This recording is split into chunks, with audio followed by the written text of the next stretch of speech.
بسم اللہ الرحمن الرحیم۔ السلام علیکم دوستو۔ پڑوسی کے شر سے بچنے کا نبوی نسخہ۔ حدیث میں ایک واقعہ آتا ہے کہ ایک شخص حاضر ہوا۔ اس نے عرض کیا، یا رسول اللہ، میرا پڑوسی مجھے اتنا ستاتا ہے کہ اس نے میری زندگی تلخ کر دی۔ میں نے خشاودیں کر لی، سب کچھ کر لیا، مگر ایسا موذی ہے کہ رات دن مجھے ایذا پہنچاتا ہے۔ یا رسول اللہ، میں کیا کروں؟ میں تو عاجز آ گیا۔ فرمایا، میں تدبیر بتلاتا ہوں۔ وہ یہ کہ سارا سامان گھر سے نکال کر سڑک پر رکھ دے اور سامان کے اوپر بیٹھ جا، اور جو آ کے پوچھے کہ بھائی گھر کے ہوتے ہوئے سڑک پر کیوں بیٹھے ہوئے ہو، کہنا پڑوسی آتا ہے۔ اللہ کے رسول صلی اللہ علیہ وسلم نے کہا کہ بھائی گھر چھوڑ دو۔ اس واسطے میں نے چھوڑ دیا۔ چنانچہ لوگ آئے، پوچھا کہ بھائی گھر کیوں چھوڑ دیا؟ گھر موجود ہے، سامان یہاں کیوں ہے؟ اس نے کہا، جی کیا کروں، پڑوسی نے ستانے میں انتہا کر دی ہے۔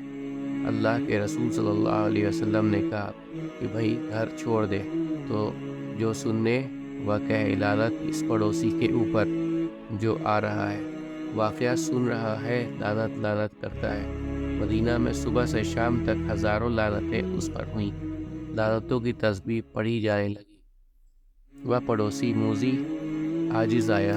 اس نے آگے ہاتھ جوڑے اور کہا، خدا کے واسطے گھر چل، میری زندگی تو تباہ و برباد ہو گئی، اور میں وعدہ کرتا ہوں کہ عمر بھر اب کبھی نہیں ستاؤں گا، بلکہ تیری خدمت کروں گا۔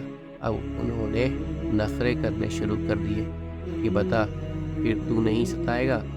اس نے کہا، حلف اٹھاتا ہوں کبھی نہیں ستاؤں گا۔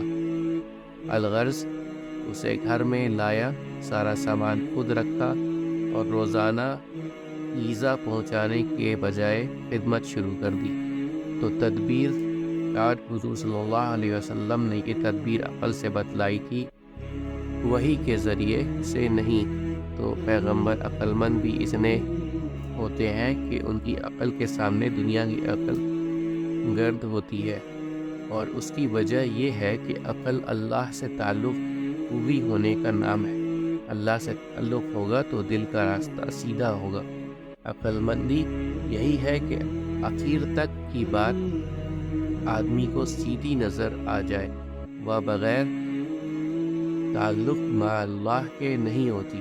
تعلق اللہ سے نہ رہے پھر آدمی عقل مند بنے، وہ عقل نہیں، وہ چالاکی و عیاری ہوتی ہے۔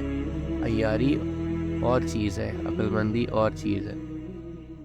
چالاکی میں دھوکہ دہی ہوتی ہے، دھوکہ دہی سے اپنی غرض پوری کی جاتی ہے۔ عقل میں کسی کو دھوکہ نہیں دیا جاتا، سیدھی بات تدبیر سے انجام دی جاتی ہے۔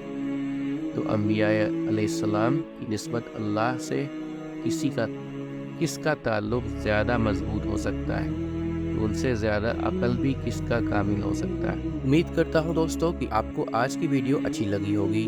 اگر آپ کو ہماری ویڈیو اچھی لگی ہے تو ویڈیو کو لائک ضرور کریں، اور مزید اس طرح کی ویڈیوز دیکھنے کے لیے ہمارے چینل سبسکرائب کر لیں، اور دوستوں کے ساتھ شیئر کرنا بھی مت بھولیں۔ اللہ آپ سب کا حامی و ناصر ہو۔ انشاءاللہ ملتے ہیں اگلے ویڈیو میں۔ اجازت دیجیے، السلام علیکم، اللہ حافظ۔